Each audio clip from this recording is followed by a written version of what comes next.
the Equitas Singulares would had a special engineering education throughout all the years, were dramatically expert, exactly in charge of all these infrastructural feats for making the major campaigns, crossing rivers, mountains. I mean, we're talking about huge competences too. In that case, they were, as you know, a picked corps, but they also came from the soldiery, right? So everyone could bring something from their background in the profession. Thus, as you understand, the life of the legionary was quite hard, but not worse than many others in the ancient world. Today, we don't talk about even some things we don't know. I mean, we know what kind of the average legionary life could be about. Very often not in war, but still, yes, of course, coping as a police force, essentially with brigands, mortiers, being always watchful, because at least if you were sent on a faraway frontier, you could, even if there wasn't war, you could always be. It's a sort of the word kind of. I always imagine, I don't know, the Germany of virus as Iraq in 2008, right? You know, that's kind of the mode. You always have some, you know, some terrorist, somebody who sabotages, who attacks you suddenly. That's a bit the same kind of side of the story. But most of the empire was pacific, fundamentally. So legionary life could be quite varied. I will make multiple videos about this topic because we know, of course, an important amount of things in some detail. And on the other hand, the life of the legionary guaranteed social prestige, as we have seen. Bearing the cingulum militaris was literally the only way to distinguish a soldier from anyone else. It was a matter of owning the imperium in that regard. There was, of course, a possibility of career advancement and even a certain amount of well-being, especially after retirement, which, as we will see, would grant you some easy life after end of your life. The pay was not particularly high, also because technically still in the early Roman Empire, the Roman legionnaire had to pay for his own equipment. Exactly. I mean, even if they received permanent salary, when they were given their armament, they had fundamentally to pay for it. That tells you also, so if they broke it, just for example, they wanted another one, they would get to the same legionary supply, let's say magazine, but they would have had to pay for, say, they would have already paid for the first one, and they would have to pay for this one too, right? In practice, of course, they would get a lot of stuff for free, but never underestimate the think about loot, right? This kind of it wasn't so frequent. It wasn't even particularly lucrative in absolute terms. But never underestimate how still, let's say, customizable the soldier really was. Still within the order, right? So not in an individualistic sense. And for that, the Roman army had serious standards, as we've seen. But let's say if you wanted to be more of a warrior, wanted to have, say, extra equipment, etc., you could have it.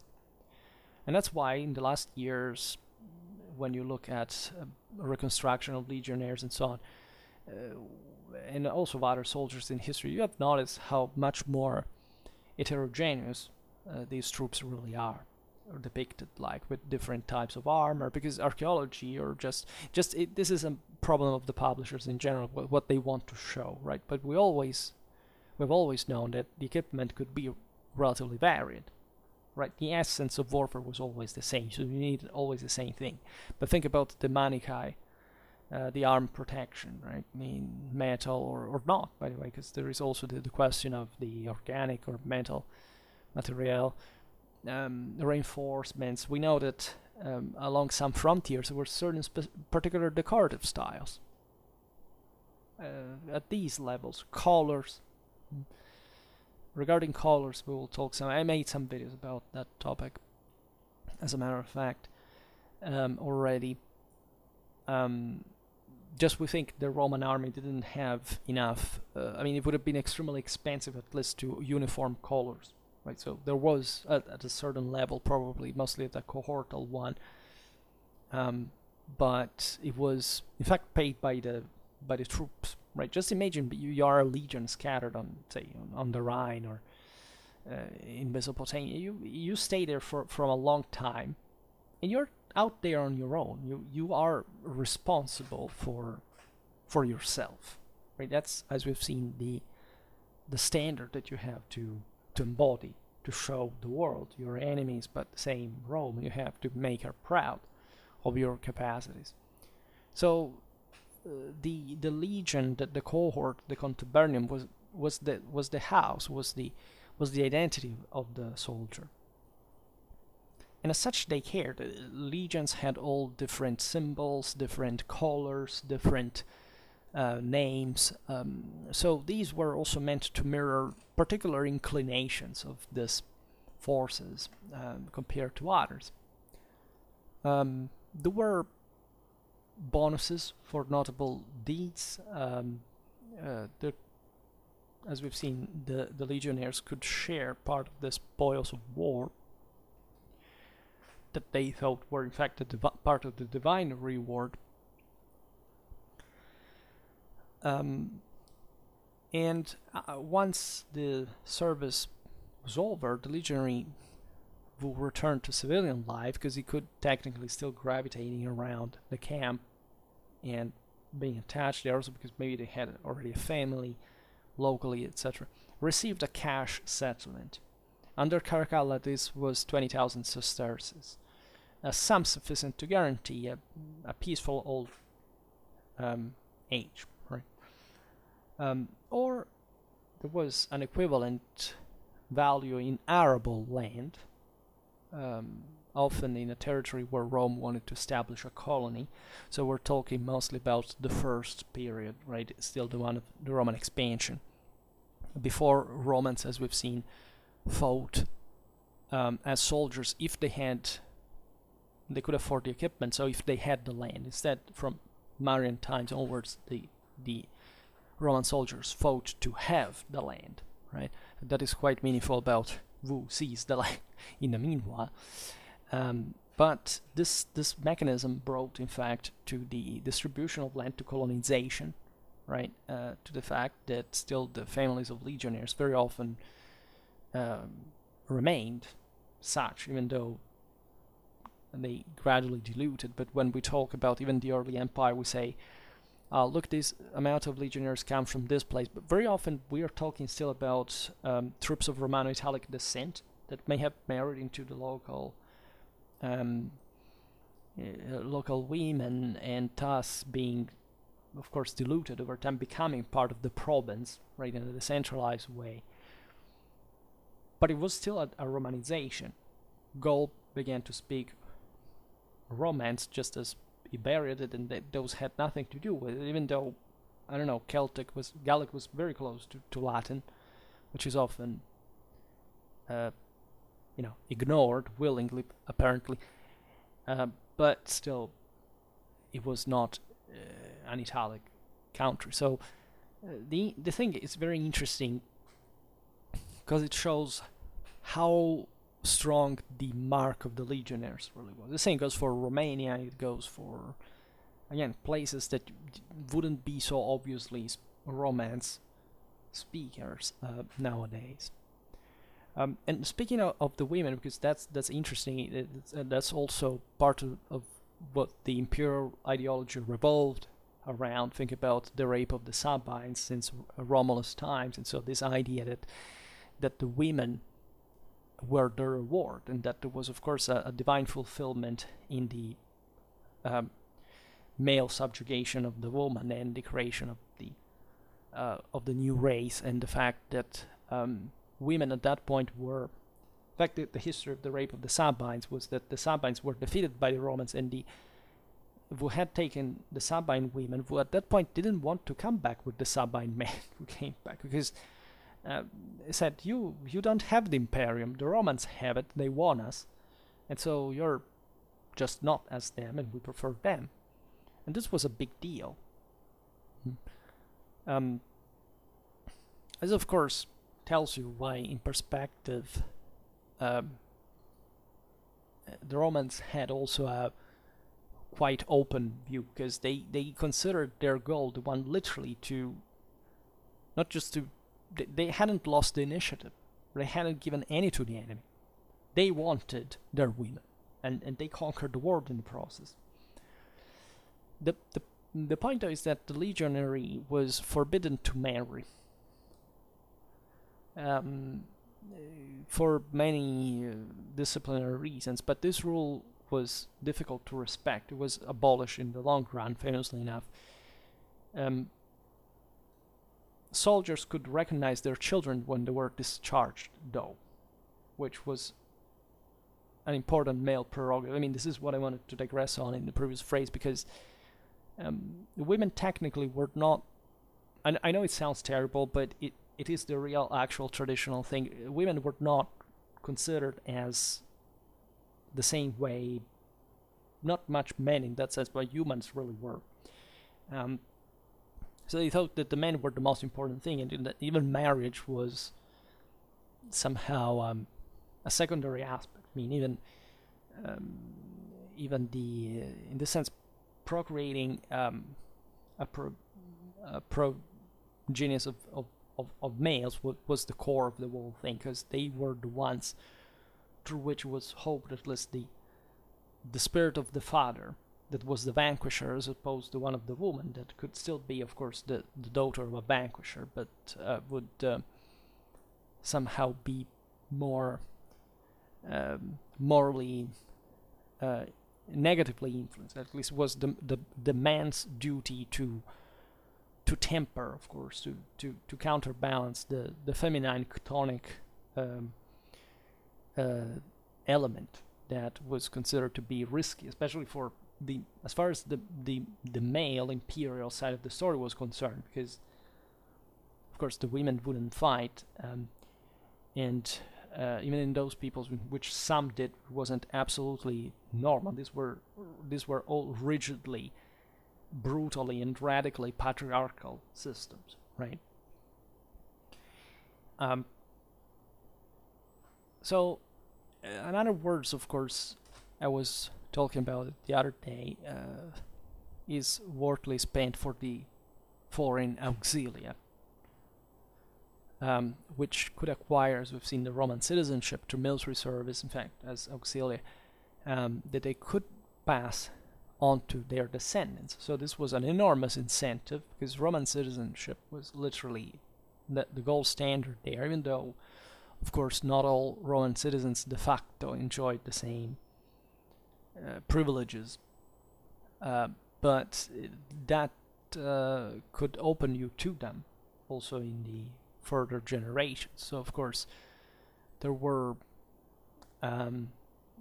this chance, as we've seen, was the same sap of a great part of Roman military force, because this was made up by by a good half of people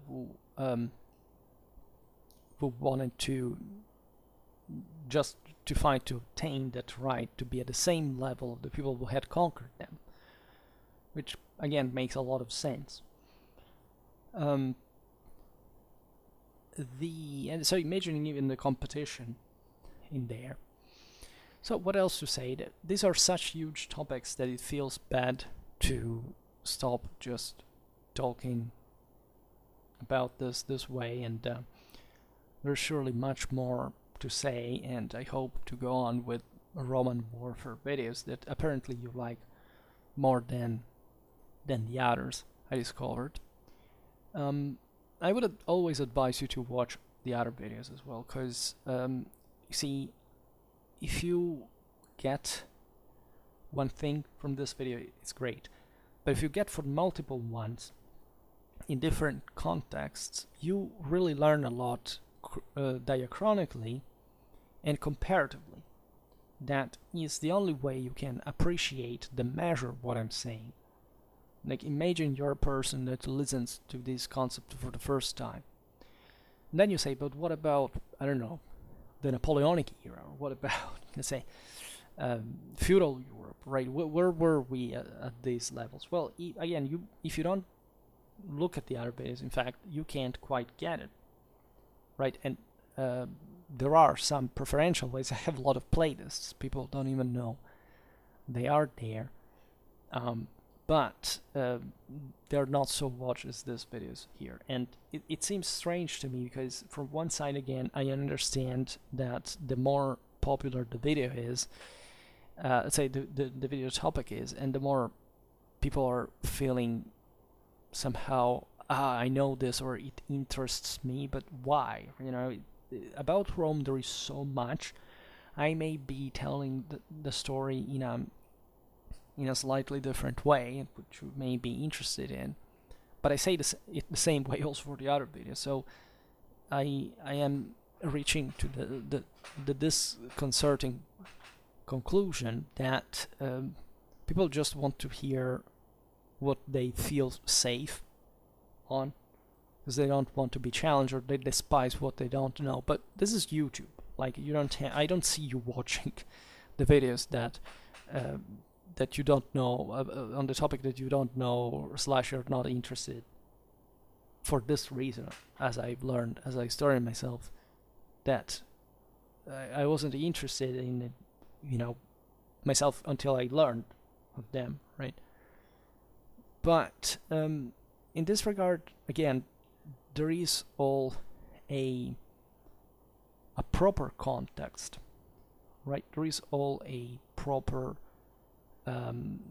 historical perspective in which we lay in this very moment, so that you can't quite make too much relativism about the whole thing. If you don't know the point at which we have arrived, you can't. If you don't know what it's in between us and Rome, you can't even understand what Rome was. And this is at the actual point.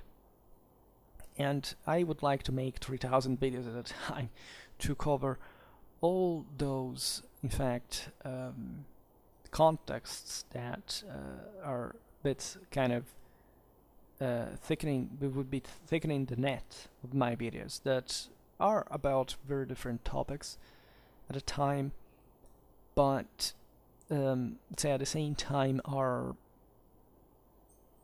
in fact still too few to achieve that specifically. So I don't know what will be a Schwerpunkt. I hope that with 2023 we can have some qualitative leap forward, because I finally managed to reach last year's levels again, and the thing is going probably to grow. But at the same time, this depends largely on the degree of commitment also of those who wanna who follow. Meaning that if I can't make you like here, what I see other topics that I see to be very important, because of the reasons I say when I explain them, but I see there is no interest from the other side. But the question is, are you getting me also about the videos that you actually watch? Or is it because you have other things to do, or you think it's difficult for me to understand why the others are not interesting in the same way. I mean, it's difficult because I may even know the causes of it, but I completely reject them, as a matter of fact, because I don't think they are fair in many ways. And so I hope, of course, we're going to make the difference, and I'm sure we really can. I mean, there is so much here that deserves consideration, and the watch length has come to be substantially high.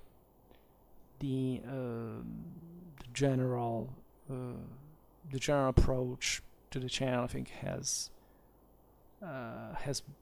benefited. I would say there is better content there is I see also a more qualitative following, I must say. It's the numbers that must increase. It's the courage in a way of saying, I want to know this, and I think there can be something new that will enlarge my power after having known it. I see it like that with everything I learn, right? And that's why I make Schwerpunkt, because I believe that others can appreciate that as well, and it's really, really important. So that's pretty much it for today. For the rest, tomorrow I will not make a video, so I wish you a happy 2023. So see you from the other side. And for the rest, as always, I thank you heartily for listening to me. I wish you a nice time and see you next time. Bye.